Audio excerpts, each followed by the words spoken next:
So I think there are a number of different ways that we can really promote gender diversity and diversity as a whole within our field. I think some of the early ways, of course, I'm going to gravitate towards communities and giving spaces for people to connect and talk to others who are similar to them and have similar experiences. I definitely think there are really tactical things like there are a lot of solutions now where you can actually run your language through and check when you're putting up job postings to see if any of that language might potentially dissuade certain candidates. So I think using some of those solutions and tools that are available is incredibly powerful and something that we should definitely leverage. And then for me, one of the things I'm actually starting to do more as of this last year or so is reaching out to folks earlier. So I always had talked to people kind of like that year 1 to 3 in sales. I'm starting to actually reach out to universities and work with programs where folks are not even in, I guess, technically the working world yet, and start to talk to some of those folks and help them explore what a career in sales looks like.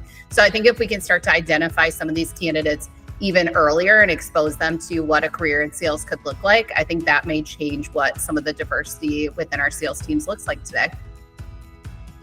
Yes, so this is my favorite little prospecting tip or trick that I've talked about for many years. But basically, the way that triple threat prospecting works is that when you are going to reach out to someone to prospect them, what I recommend is pulling up their LinkedIn profile so that you have that in front of yourself, and then picking up the phone while you're on that LinkedIn profile, making a call. We can assume that they may not pick up, and so it may go to voicemail. And so when you leave the voicemail, you're referencing an email that you're about to send, and then you send an email tying it all back together by saying, I just left a voicemail. Here's who I am. Here's why I was calling. And that way, this person sees your face, they hear your voice, and they see that you actually followed through with something in the form of an email that you promised you were going to send.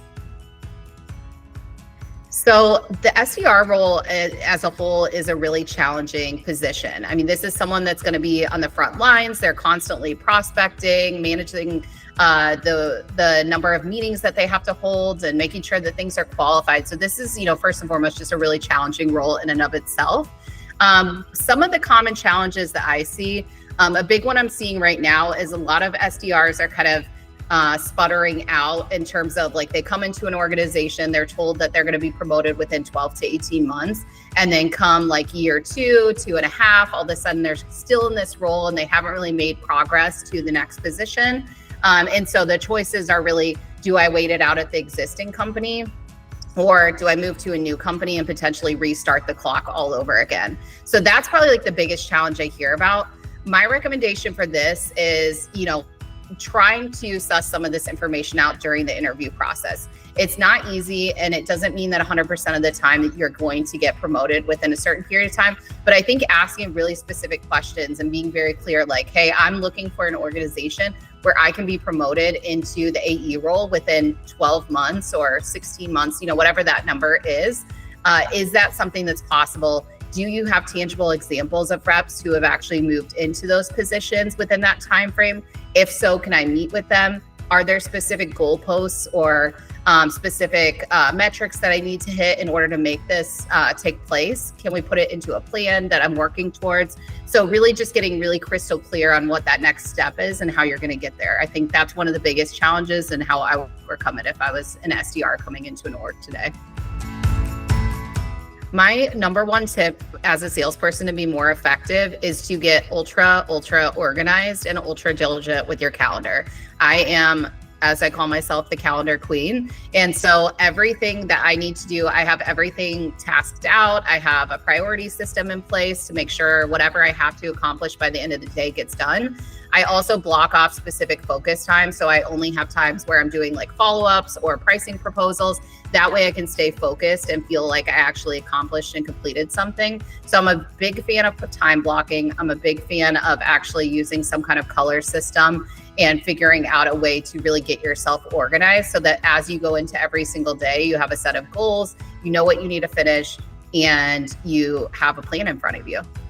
All right, the next tip that I would give to any salespeople to help them be more productive and effective would actually be really getting in tune with yourself and understanding what, your key drivers are, but also understanding when you're sort of nearing burnout and when you're not good. I think we focus a lot on like trying to be as productive as possible, move as quickly as possible. And we focus so little as salespeople on actually figuring out if we are good and if we're in a place where we can continue to work at that same velocity.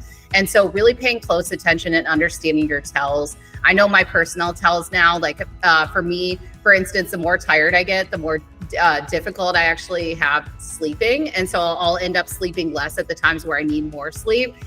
So I've really started to tune in and understand, okay, if I'm seeing some of these key tells that I know are my signs that I'm reaching burnout, that means that I need to take a day, or I need to take a half day one of these days, or go outside or go on vacation and do something like that. So again, sometimes the best thing that you can do to be more productive is to slow down and reset, and you'll find that you actually move faster and further in the long run.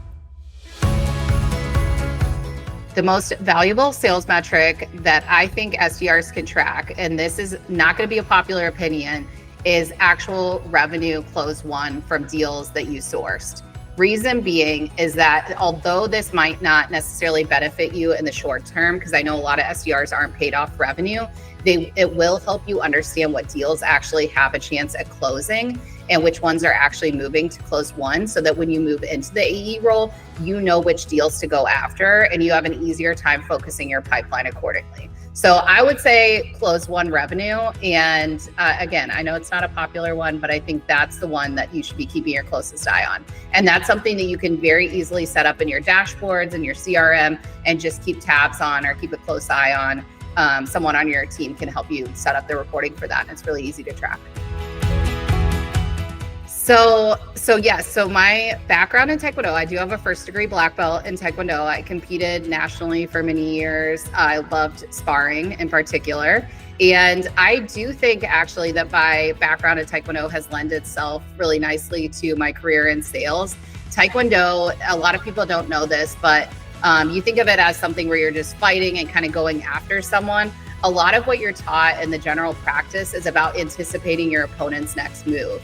And a lot of that psychology can be repurposed into sales. And so when you're learning to spar, for example, it's less about figuring out how quickly you can make the next move and land it on someone. It's more about anticipating what the next move that's coming is and having a counterattack ready for when that happens. So I actually think there's a lot of application. And it's also a sport that involves a ton of diligence, a ton of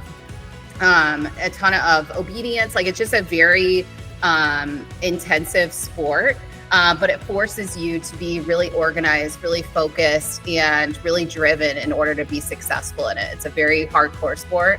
I'm a little out of practice, I'll be honest, but I do have a big spot in my heart for Tae Kwon Do still.